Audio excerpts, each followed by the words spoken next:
美国的前总统川普收保护费这种的言论，对台湾的晶片产业甲台北股市，拢造成着利空的影响。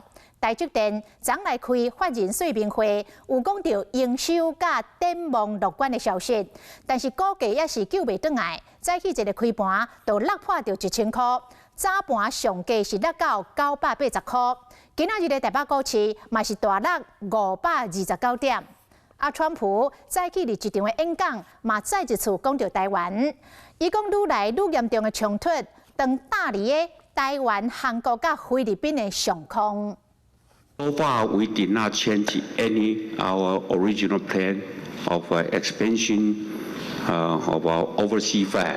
台积电董事长魏铁家昨才伫咧法说会顶水开回应地缘政治风险，嘛公布营收甲前途拢正乐观，不过股价也是救袂转来。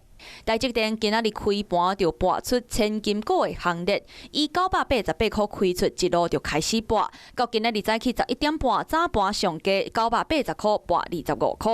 专家就直讲，除了经济活动，美国前总统 Trump 收保护费的言论利空的影响也搁伫咧。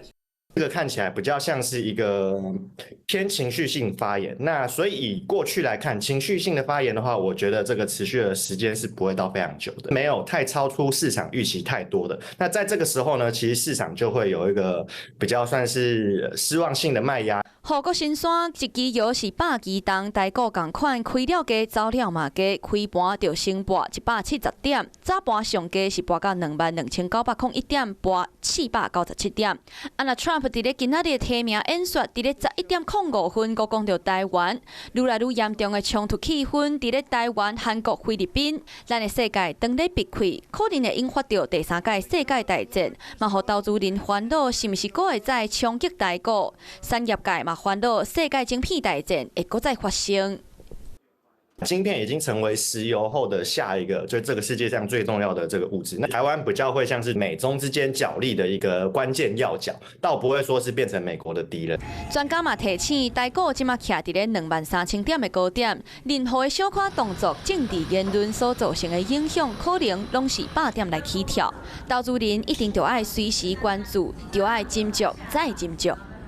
Hello， 我是雷亚，想要抢了先掌握最及时的新闻资讯吗？赶快订阅、按赞、开启小铃铛，锁定华视新闻 YouTube 频道。